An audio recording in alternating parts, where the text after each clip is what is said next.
Okay, cool. Thank you for sitting down to chat. hmm So yesterday, I suppose I'll give you some feedback as to why I even asked that question. But I was listening to a podcast, and it was actually it's right there: 8 huge mistakes guys make during the first date. One of the things the guy brought up was that a lot of people tend to just stick to the surface and ask surface level questions. hmm So two questions came to mind, and one that was easier to ask over text and just ask people in general was just that, and something that I personally struggle with is that do you feel like your internet use makes life a little more dull or let's say miserable? And you gave an interesting response. It was short, but you said that it is likened to be a portal into hell. Yeah. And I would quite frankly agree mostly, hmm which is kind of interesting for someone like you or I to say, considering how much information resources we get through the hmm internet. But one thing I was discussing with Fahad, who's a mutual friend of ours, was that as of late, like really delving into content about whether it's like dating, relationships, kind of the hustle culture, but just constantly seeing this content of how to improve and become hmm more efficient, that it just makes everything seem like, oh shit, like I just have so much work to do. There's so much that needs to be done. You look at your bank account and how hmm much you make month to month, you're like, oh, this is peanuts compared to like what these guys in these videos are making or Yeah. whatever it is. And then even with like whether it's scrolling on Reddit for an hour, and I'm not on Instagram anymore, but Reddit hmm might as well be the same. hmm And for young kids, like TikTok is even crazier. It's just hmm like you can just get lost for several hours in there. Yep. But it's certainly something I've struggled with, and I would imagine both of us over the years. Like we had that bet a hmm couple of years ago, that one summer with so Trent and I had a bet, and we're trying to personally keep track of how many times we accessed. What was it like? Looked at the device. Uh, kind of like unuseful screen time. Mm-hmm.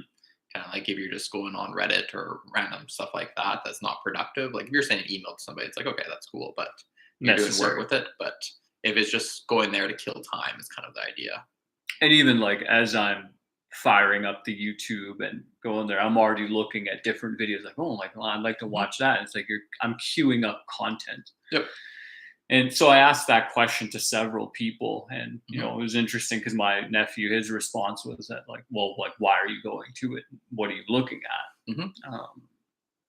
Which is a good question, and he kind of narrowed it down to like, are you going there to distract yourself? hmm Because that's the most interesting thing you got going on. And hmm it's like, sometimes like, yeah, like I get home from work and maybe I don't want to go to jujitsu and nothing else is going on. So it's like, okay, like hmm how do I queue up 6 hours of videos so that I'm constantly stimulated? hmm But do you want to share some of your own insights into that and your own struggles and challenges with that?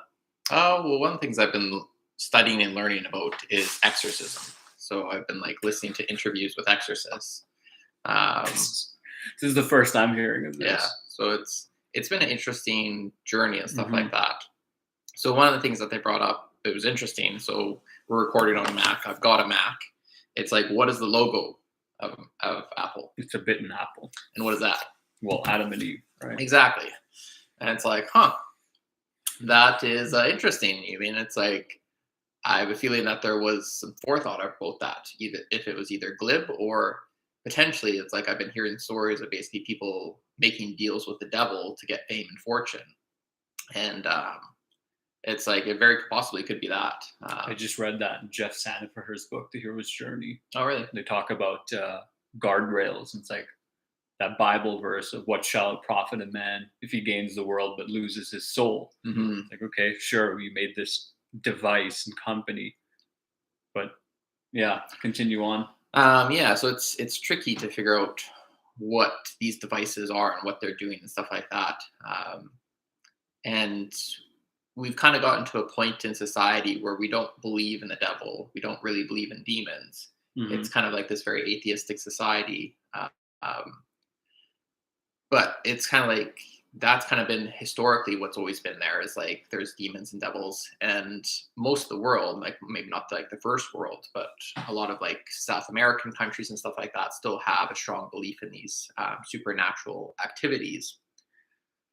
Um, and so it's something that I've been mulling around and trying to figure out, because to throw out the idea of the devil and demons nonchalantly, that this idea that's been here for thousands of years, it's like I don't think that's necessarily wise. And I have a feeling that there's a strong connection with what's going on with the internet. Yeah, it's tricky to assess out, but like you think of like one of the biggest reasons for the internet is porn. Hmm. Um, and if you think Isn't about that like the primary reason, really? basically it's how it got started. I'm not sure if it's Because still the the number one. military used the internet and like they created it and used it for like GPS systems. But from my understanding, the history of the internet is like it really blew up when people realized like, oh, you can put an image of a naked woman on there Mhm. and like sell that. Mhm. And then that just blew everything up, from my understanding. Mhm. Yeah. Um, and so if we think about like, so one of the things that exorcists say is that the devil uses temptation as one of his primary tools. And so porn is kind of one of those temptations. And what the exorcist was saying is that it brings us down into kind of just creatures. Like if you think of just like bull and cow running and stuff like that, it's just very physical creature. And porn kind of brings us down to that same kind of animalistic level, whereas we're capable of so much more. It's Hmm. kind of like if you're in like the woods and you get attacked by a bear, you don't necessarily blame the bear. It's like it's just being a bear. But if you mean you get attacked by another human, you blame the other human because it's like they're Hey, making a conscious what choice the here. hell, man? Yeah. Why are you attacking me? So we have more to us than you mean just this animalistic nature. Um, so that's part of it, and then part of it can be like the Matrix idea, is that we're basically plugging ourselves in to this virtual reality, um, and kind of just simulating that. Like I Mhm. love watching like mountain bike riding and cutting lawns and stuff like that, or washing sidewalks. Um, and it's tricky because you mean one of the things that data talks about is that life is very painful for men. It's like Mhm. just to live. You could come home to a wife and children you love, but it's still painful. Like there's this just how you mean it's because the men kind of naturally have this desire for freedom, and it's like death is kind of the ultimate freedom, and having these things that we're always having to do and take care of, it's just like there's this continual underlying pain that's associated with that, and we want to numb ourselves from that pain. So using drugs like beer, weed, stuff like that, using masturbation, using like just watching like TV or YouTube or stuff like that, it numbs us and it kind of gives us into this place where we can kind of relax and let go of everything and stuff like that. So it's very tricky. I mean, it's some of the best times. It's like when I had no screen time, it was great, but you also have this tremendous energy, and like there's always this doing and boredom, and it's tricky to manage. It's very easy, especially when you get low willpower, to just like flip on the computer and just start watching. What are your thoughts? Well, I'll go back to kind of what you talked about with the exorcism. So I recall, um, this one day I realized almost like a vision that I had, but while I was on the phone or maybe watching my cousin, it was kind of like I saw a side profile, and it seemed like like literally like some demon was coming out of the phone and sucking at the face of whoever was looking at the phone, whether it was me or my cousin. Mm, And that was around the same time I started talking about something I called like the endless scroll. hmm And so a lot of apps have this, what I would say is very insidious hmm feature where you go to a explore page or your feed and it's just endless and you can hmm scroll forever. And I don't know if this is proven, but this is my bro science, but I feel like as humans, we're really interested in getting to the bottom of things. It's Yeah. like what's on the other side of that hill. Like if hmm you've ever been out for a hike, you feel that. And hmm as you get older, it's less of like, yeah, there's a 40-minute walk there. I'm not interested. Right. Yep. But with the endless scroll, like you're never gonna get to the bottom of it. And so it does become this like almost demonic spirit thing that's trying to suck your soul into this device, right? And like Mhm. as you said, Matrix and getting plugged in and being super attached into whatever is on the screen, whatever is going on. Mhm. And it's very difficult to manage because maybe there are, and I think this is very well proven that a lot of these social media companies use evolutionary psychology to keep us hooked into that, Mhm.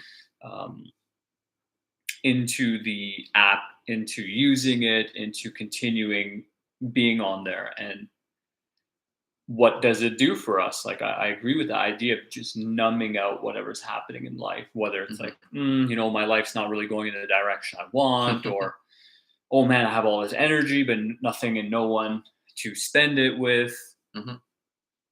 But I definitely agree. It feels very like demonic. It's like it has this possession over you. Mhm. And the less, and nowadays, like so many people are so hooked in, it's like the less you use it, the stranger you are. Right. So like even for myself, like not being on Instagram is, it leaves me out of the loop for many people. Mhm. Um, Even if this girl at this school, so I took the vice principal's phone and I made a little story, and there was a filter so everyone's face was funny, and this girl was asking the other girls like, hey, like what's the story? I was like, well, just look on Instagram. She's like, I don't have an Instagram. I was like, okay, so you're like mentally healthier than the rest of your friends. And as funny as that may sound, like if you really look into the data, Jonathan Haidt has written Yeah. on this greatly. Mhm. Social media affects young women and women in general so much worse than it affects men, just due to the Mhm. way that we express aggression. But even if there isn't some sort of hacking of the system to keep you hooked in there, it's certainly hacking those more animalistic systems of serotonin and Mhm. whatever. I don't know all the chemicals, Dopamine, but yeah. dopamine.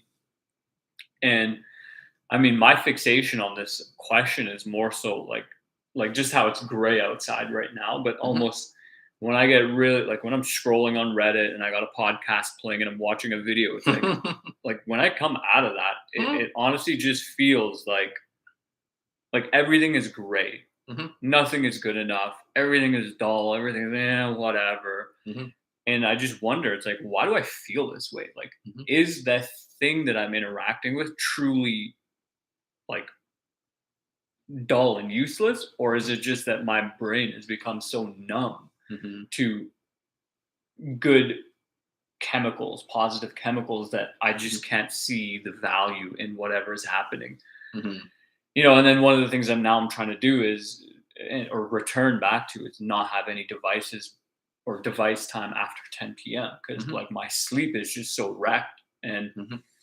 I'm always considering like, okay, how do I get healthier? How do I get more fit? How do I get stronger? How do I have a higher testosterone level? Mhm. Well, here's like a really solid way to feel better overall: Mhm. sleep more, sleep better. Mhm.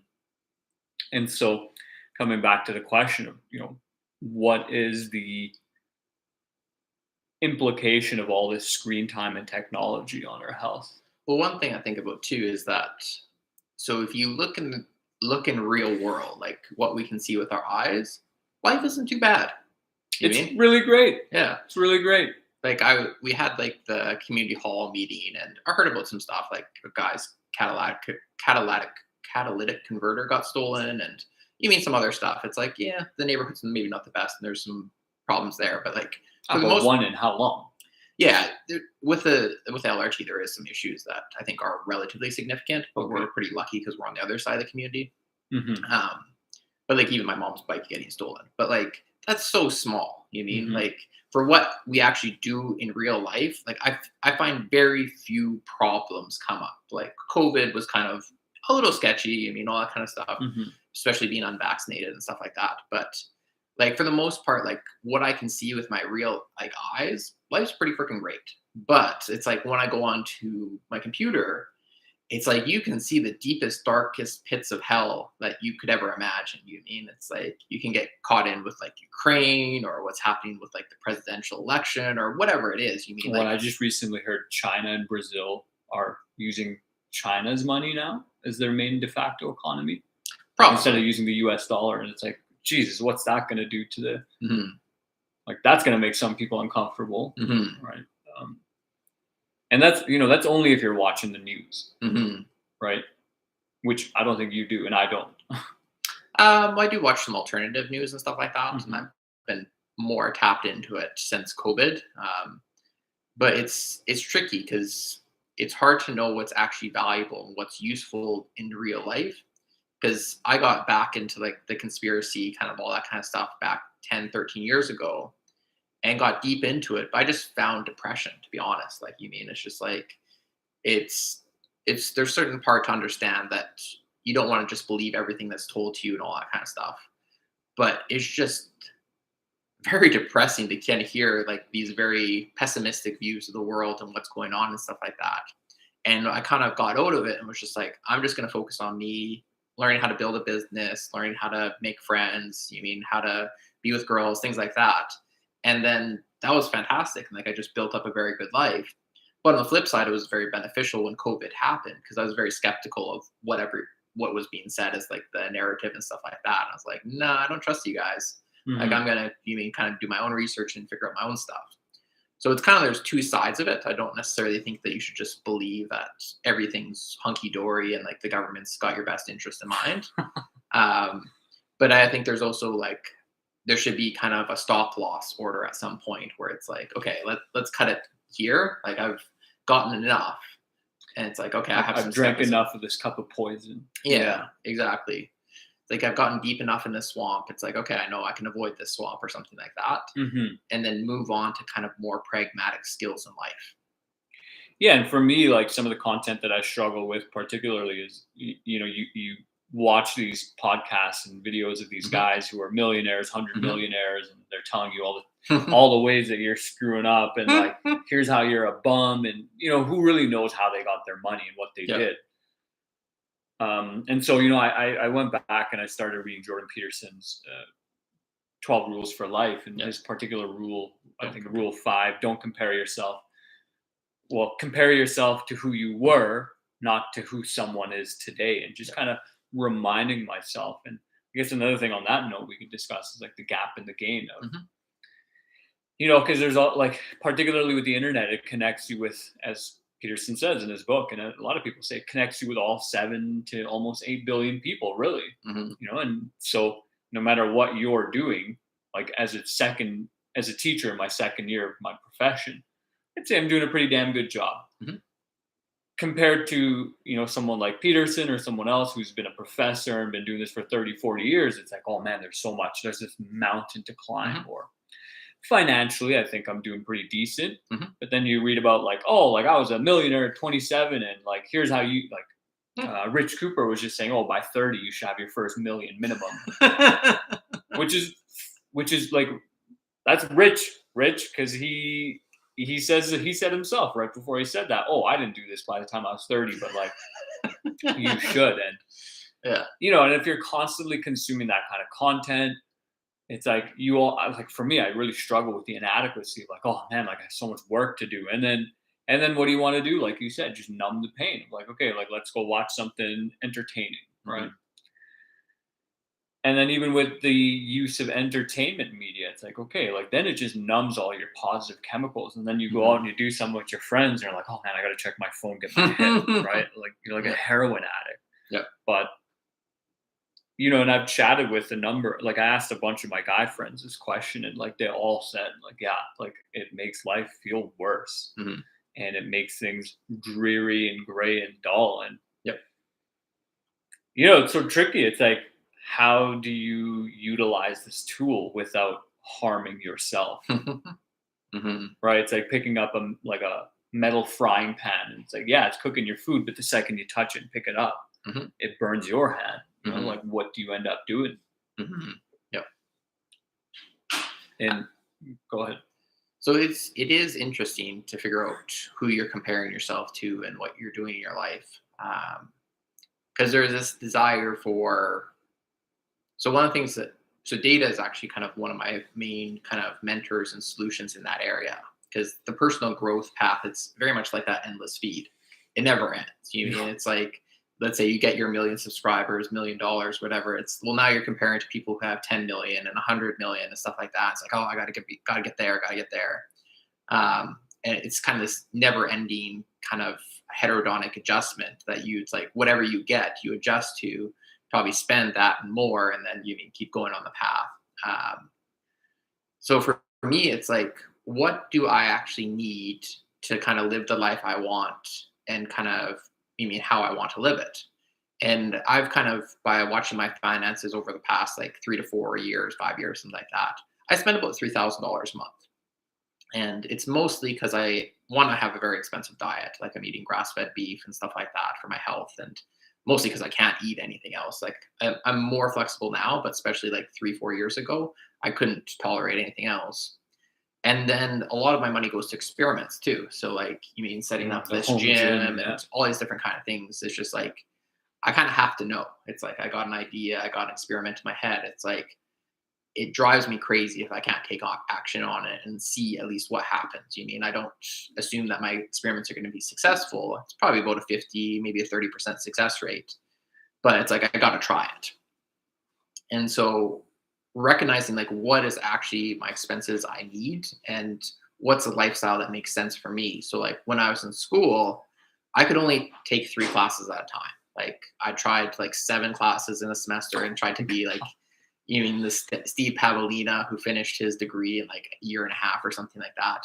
And that just did not work for me. That's not my temperament and style and stuff like that. And so I found doing evening courses, like it had to be at least past 2 p.m. But like I liked doing like a 3-hour class once a week. So basically like the after it's basically just The like evening courses. yeah, it's basically professionals, people who are in working. They come for like 6 o'clock or something like that and do 6 till 9 after work. And that's kind of courses I quite enjoyed. It's like, one, they're smarter people, like they just had life experience. And then 2, I could handle that like 9 hours of class a week and I quite enjoyed it. And so that's kind of how I've tried to build my business life as well, of like doing, basically 9 to 12 hours of work a week and then having lots of time to learn and grow and stuff like that. And so I think ideally you want to figure out who you are and what has made you the happiest over the past 5, 10 years. Like how many hours a week of work did I enjoy? When I was at school, and then when I was like working this job, and like what's too much, what's too little, what kind of like time with friends. So like I really enjoyed my time with the fraternity, and I enjoyed like having this house and having people come and hang out and stuff like that. And so that's what I've been working to build here as well. And so kind of I think success really should be a personalized endeavor. It's not necessarily about having like Instagram models and a yacht and all this kind of stuff. Because you don't know, like even Andrew Tate's talked about, it's like, so people see me like with the girls on the yacht and stuff like that. And they think it's like, oh, your life's so chill. It's so great, blah, blah, blah. And it's like, no, I'm always working. Like I'm always got my phone and I'm like doing business and doing all this kind of He stuff. mentioned that on an interview. He's like, no. Like the second I wake up, I'm on my phone working. Yeah. And it's like, damn. Mm-hmm. Now, in comparison, if your day starts with 1 hour of scrolling through bullshit, Mm-hmm. That's not good either, right? Mm-hmm. And it's like, which one is better? Probably working and whatever, but ultimately, what's best for your own life. Mm-hmm. So I was just listening to Chris Williamson talk about like years ago, he made this change in his lifestyle where he said, sunlight before screen light. Mm. And it's something that I've been mulling over it about, and honestly don't know why I haven't done it really, but buying just like a clock and setting my alarm there and leaving my phone and my laptop outside of my room, because I 100% agree. Like this idea that, why do I even have my phone? Why do I even look at my phone in the morning? Well, my alarm is on there. And that just sets up the day with a loss that just slides down into several losses, potentially, like on bad days for sure. Like now that I'm teaching at 10 a.m., my first class, like I can easily, my alarm goes off at 6:30. I really don't need to move until 8:30. Do I really want to spend 2 hours on my phone in the morning? Yeah. Hell no. Yeah. But I like that, what you said about, figuring out what kind of life do you want and understanding why you want that, because that's very important, right? And when I think about what you said and how that relates to my life, it's like, for me, it's like, yeah, for sure. Like I like having, 3, maybe 4 classes, depending on what they are in a day, depending on how many students as well. Being able to go to the gym, do some jujitsu or work out once or twice a week, and then potentially even adding in dancing once a week. And you and I are very different on the extroversion temperament, Hmm. but figuring out what it is that you want, and like Peterson says, comparing yourself to who you were yesterday. Like, what Hmm. are those small incremental things that you can make better and more efficient in your life because they're things you want, not because, oh man, I got to be like Alex Hormozy and be $100 million rich, right? Or whoever Well, it is. I think one thing to do is always question ideas or things that get external validation. So, like in school, there's kind of this idea. It's like, hey, you should be an engineer, you should be a lawyer, you should be an accountant, or whatever it is, a doctor. And it's like you should really question that, because if you're getting kind of this external validation of like this is the right thing to do, there's a good chance it's not. You mean it's like it might be.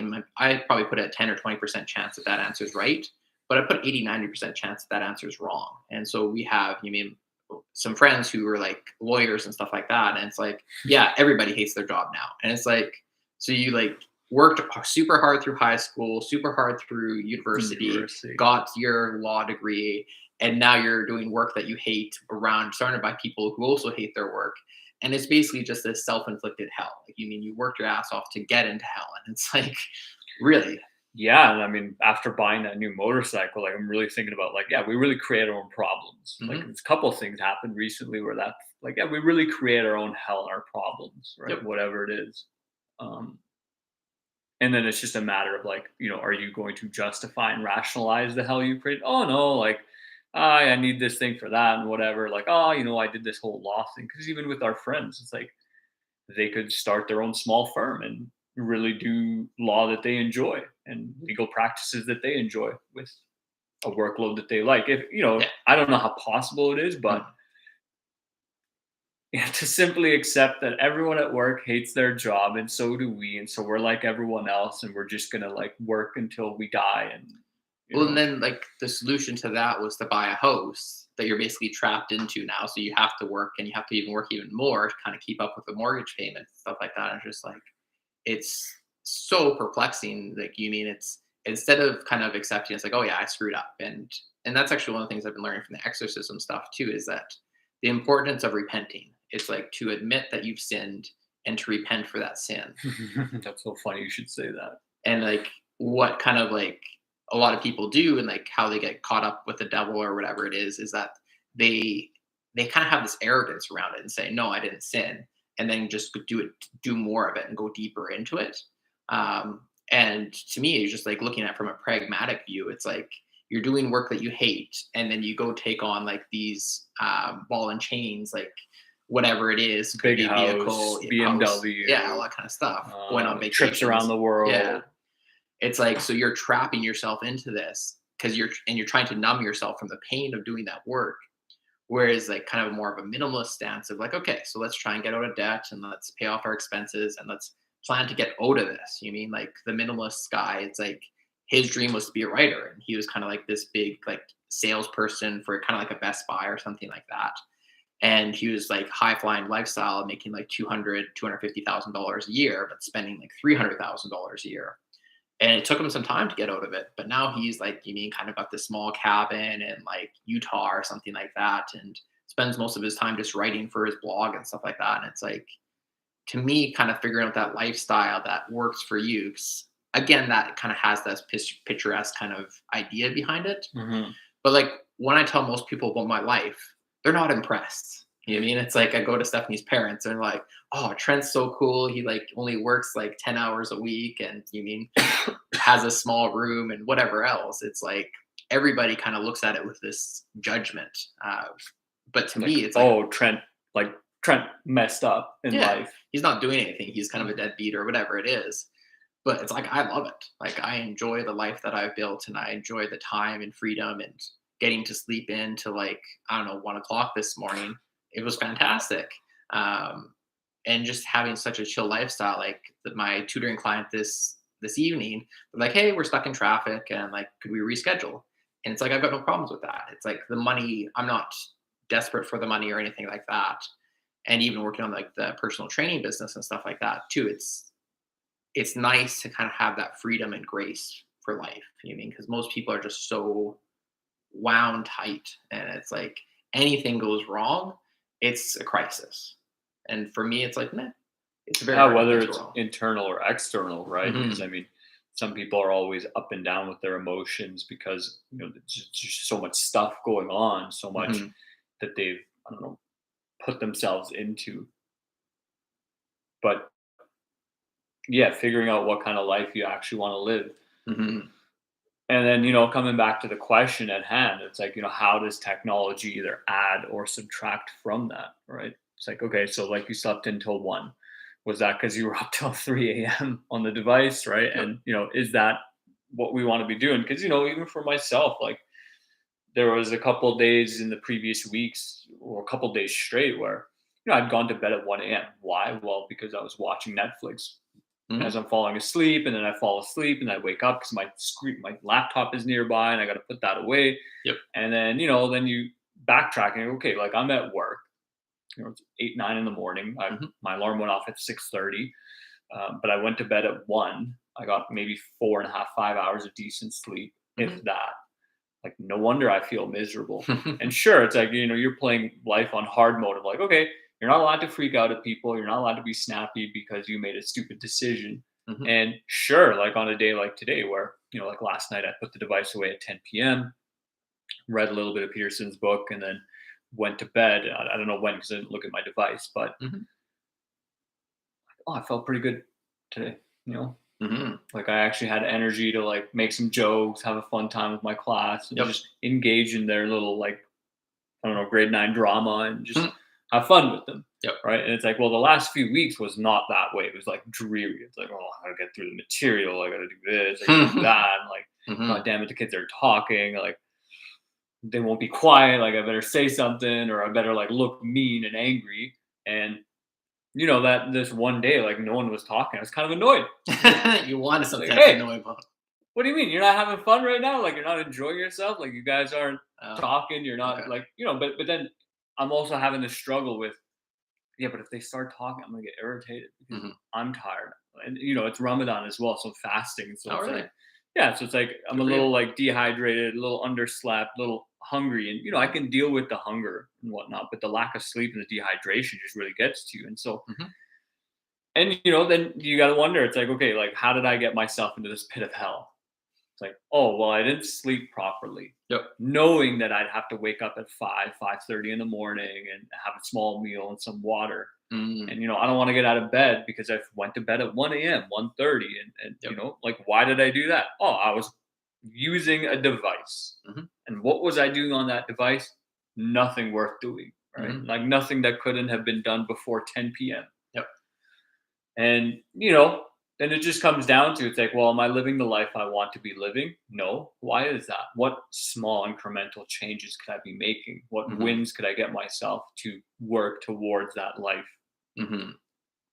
And lately, in terms of just enjoying the good things I have, like one, like comparison being the thief of joy. So just comparing myself to those people out there on the internet who have so much more success. But then two, just putting myself in this essentially setting myself up to lose before I even competed. It's like, okay, well, I didn't get a good night's rest. I didn't get enough food. I didn't do enough of this and that. And Mhm.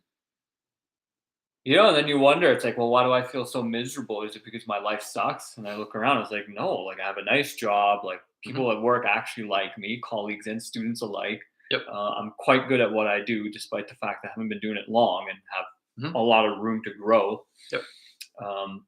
Things are going good in many other areas of life. And I just feel like crap.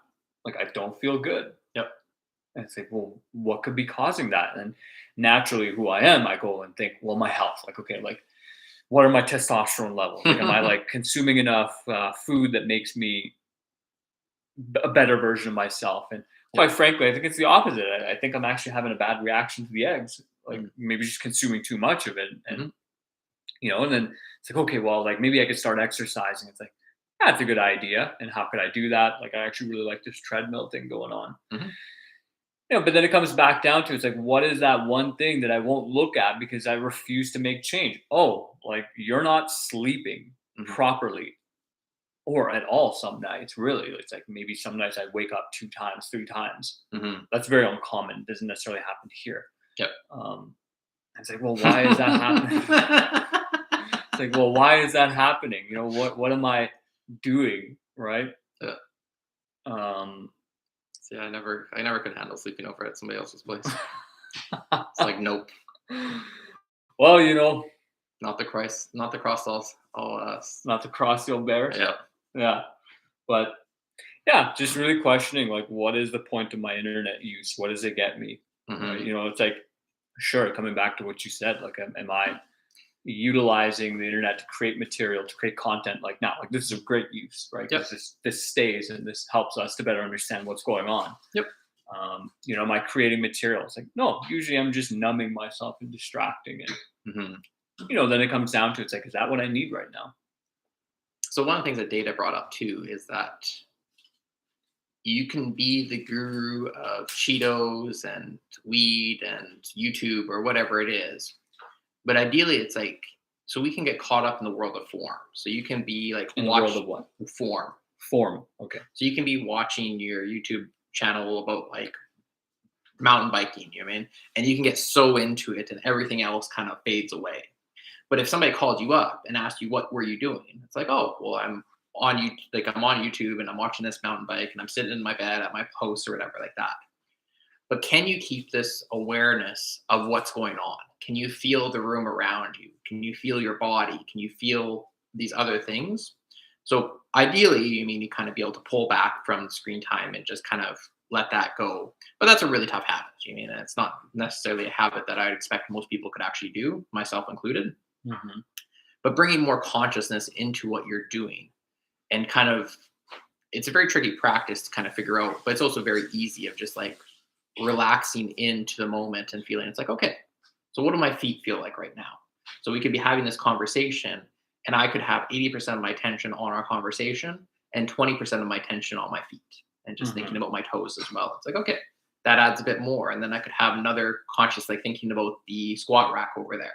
And just as you kind of have this broader awareness, it starts to take away the pain because we tend to have this pain of thinking it's like, we need to do X, Y, and Z in order to make the world better, in order to make myself better, in order to make like life better and stuff like that. But kind of what you realize is it doesn't. Like, you mean you could have that $1 million because like imagine when you're broke in university and you thought like having whatever amount of money you have now would be like unimaginable. It's like oh, that'd be so great. I'd have so much freedom, all this kind of stuff. Has it really changed anything? No. No. In fact, I sit here and go, oh man, if I had like twice of what I have now, or like 5 times, Exactly. then ooh, Yeah.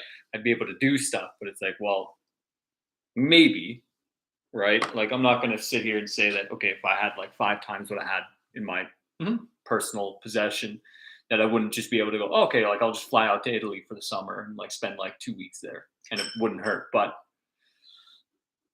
Very rarely does that happen. You mean it's because what the cost of getting that more money is more responsibility and all this kind of stuff, and it gets harder and harder to actually have that freedom that you want to experience.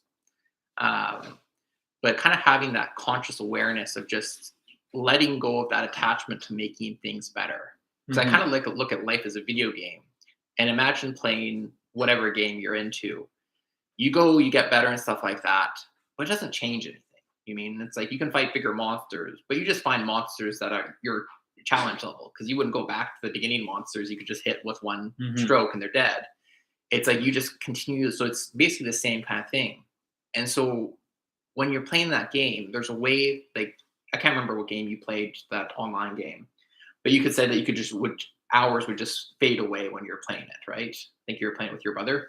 Oh yeah, like RuneScape. Yeah. Well, the thing about that game is some of those, like you might be on a game mode where you can't use the trade system. It's like, okay, you need to kill this monster, and it drops this thing at a 1 in 50,000 rate. Just do all the calculations, and so like honestly, like on Reddit, I'll see posts of people. It's like, so this mini game, they're hunting for one item. The mini game has 7 minutes, and usually most people take about 5 to 7 minutes.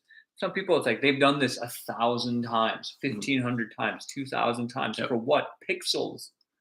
That, like, you know, if you shifted game modes, you'd have the money to get that set of pixels, right? And yeah, like that's one of those games where Now, if you set up in a phone call with a bunch of people and you're all playing together and you're chatting, like, okay, there's something else maybe going on there, maybe. Mhm. But definitely, you can just like I think about the streamers, and it's like they spend 6, 7, 8, 9, 10 hours just playing these games. Like, what are you doing? Mhm. Like, so like this one guy I watched, his series ended because of some transphobic comments he made, and like Hmm. the group fell apart, and like a couple of the people commented like, "Oh, I'm just gonna go play this other version of this account." It's like, what are you gonna do on that? Like the same shit you've done on like the 45 other accounts you've made of that same game mode. Mhm.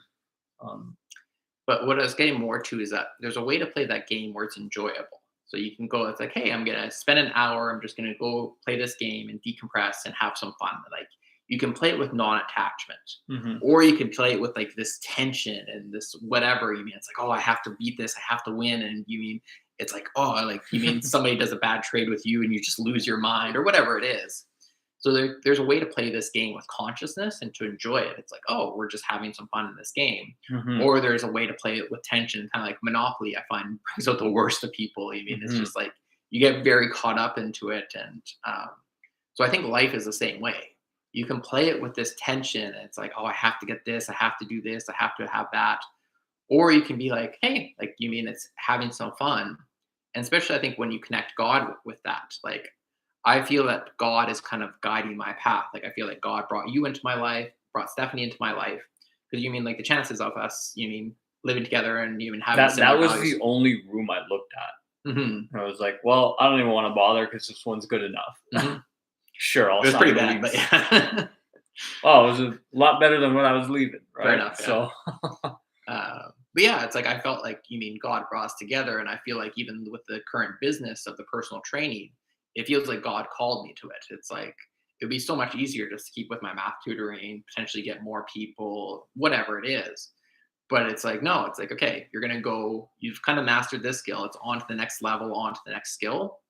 And to me, when I have that kind of perspective, it's a lot more fun because it's instead of me having to push to make things happen, I'm kind of being guided along by God of like here's an opportunity, here's something to do, all that kind of stuff. And it's like it makes life just so much more relaxed and so much more fun.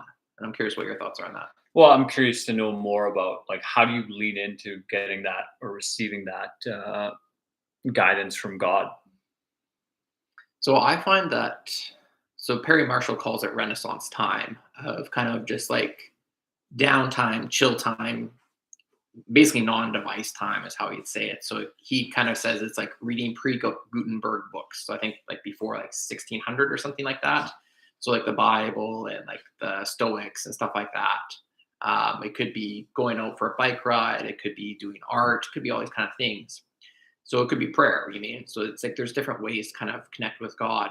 And so just last night I was just lying in bed, no computer or anything like that, and I was just imagining this vision I had for the community that we're living in and stuff like that, and thinking about going door to door and making friends with people and getting to know their names, getting to know how long they lived here, are they owner, are they renter, what kind of interests, what hobbies, what things would they like to do.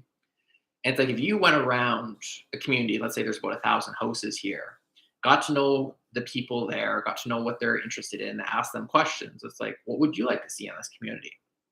You could transform a community by doing that. You mean it's like in the fraternity, I did You can that. certainly transform your life, right? Yeah, Because everyone will be like, "Hey, that's that guy," yeah. right?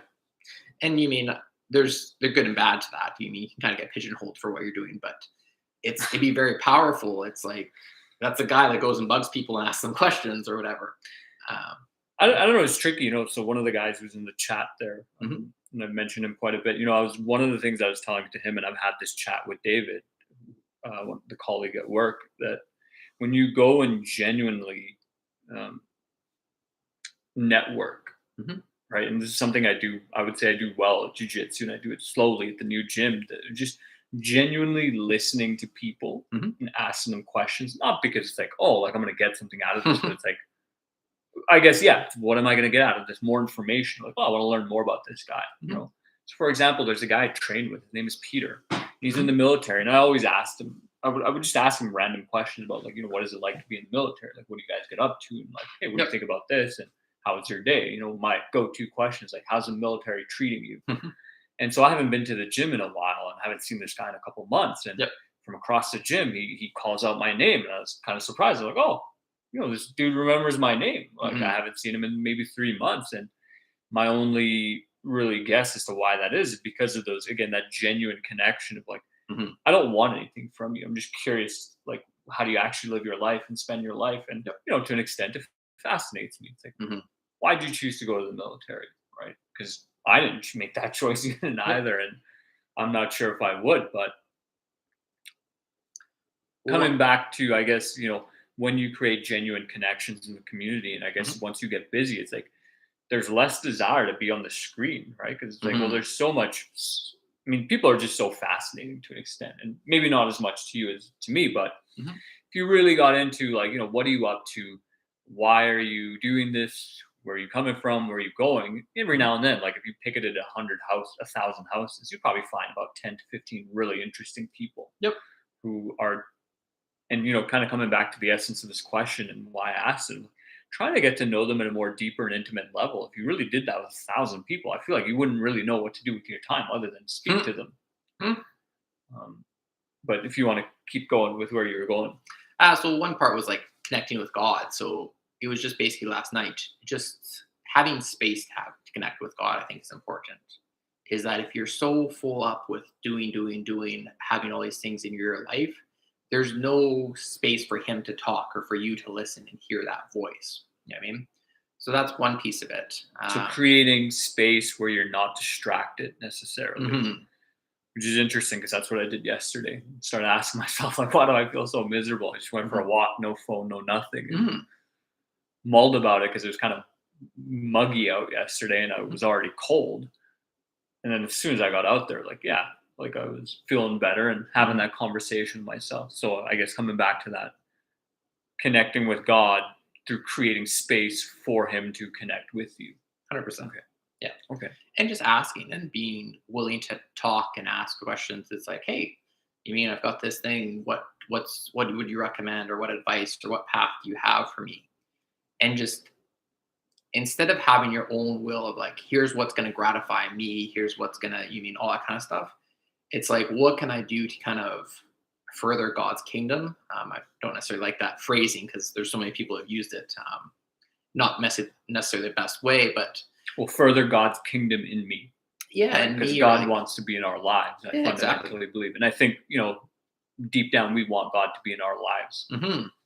particularly if we've healed that relationship and we understand that when God is in our life, He's trying to bring the best out of us. I Hmm. actually had this discussion with my friend, and I was telling her that, when I was young, my relationship with God was like, oh, like something bad happened to me. Well, God's punishing me, right? I don't know why, but God's whipping me, right? And I was very fortunate, and maybe God wanted me to be in the car, privy to this conversation where my friends were discussing how in Islam there's this belief that God is to his believer as that believer thinks of him. Meaning, if you think God's out to punish you, it's like, okay, bring out the whip, right? When I heard that, I shifted my mindset because I some understandings of Islam that I had, and the notion of God that, God's looking out for us. He loves us. And I Hmm. asked myself, so, if God loves me, even better yet, if I love someone, like, do I want to punish them?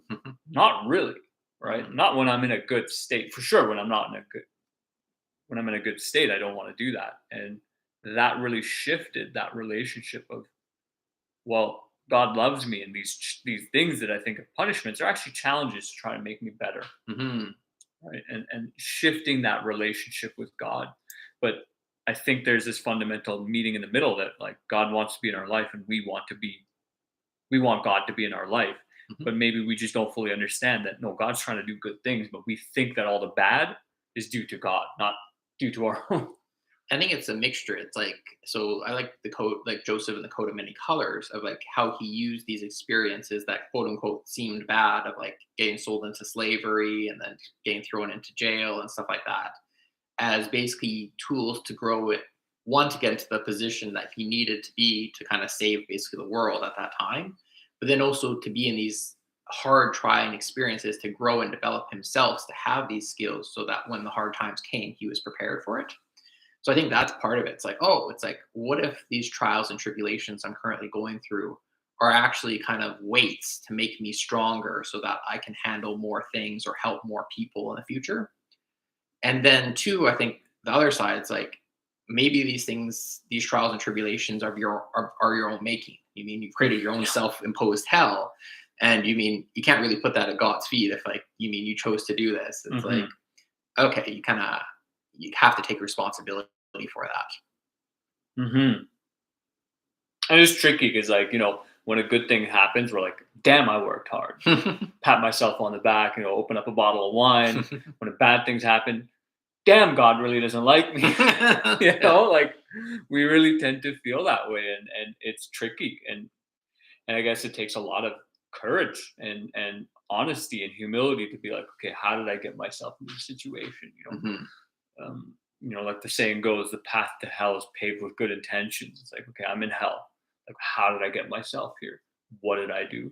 mhm, When did I let go of what God was trying to tell me, and just jump into the driver's seat and say, no, this is what needs to be done. mhm, And I do struggle with that quite a bit. Like, I tried really hard to sort some things out with my work position and whatnot, and it just blew up in my face, kind of. And fortunately, the explosion didn't kill me, but mhm, it was a good learning lesson. One, in taking action. It's like, okay, because that's something I struggle with at times, of being mhm. indecisive. And it's like, okay, like, just do this thing, even if it blows up in your face. At least you learn. Yep. Um, but then coming back down to understanding, okay, God's going to take care of me as He always has. Mhm, And what do I need to do? Well, I need to make sure that I show up as the best version of myself. mhm, Fundamentally, I think that's what God is trying to do in our lives. But the devil works hard. mhm, And he is quite busy at distracting us from whatever it is that we should be doing, that allows us to give our gift to the world. And I guess maybe that's kind of what I'm considering mulling over. It's like, what role does technology play in me mhm, helping to give that gift? Because, yeah, part of that gift is what I do in person live. And if I haven't slept well, that gift isn't being shared with anyone, not even mhm, myself. And is that how I want to live life? When we had these discussions too of like capitalism and productivity, that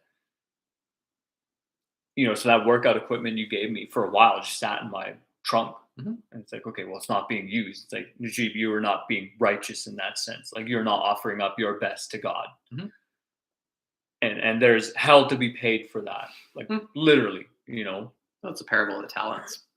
say that again. The parable of the talents. So he gives one slave 5 coins, one, 2 coins, That and one was in another. Jeff Sandifer's book. Yeah, I just read that. It's Yeah. basically the one that just, you mean I got this gold coin, I'm just gonna go bury it. And then Hmm. it's like when the master comes back, it's like, hey, I got it. And it's like, well, have you done anything with it? It's like, Hmm. no. It's like, okay. Okay, let's give that to the guy who Yeah. took his 5 and made 5 more, Yeah. right?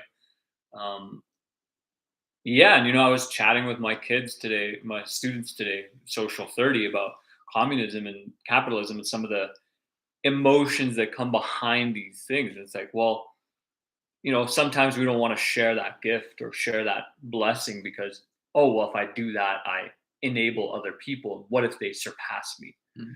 And then they leave me behind, and then Mhm. then, and then I'm useless. And it's like, well, you're coming at that situation with a negative state and negative emotions, and Mhm. particularly jealousy.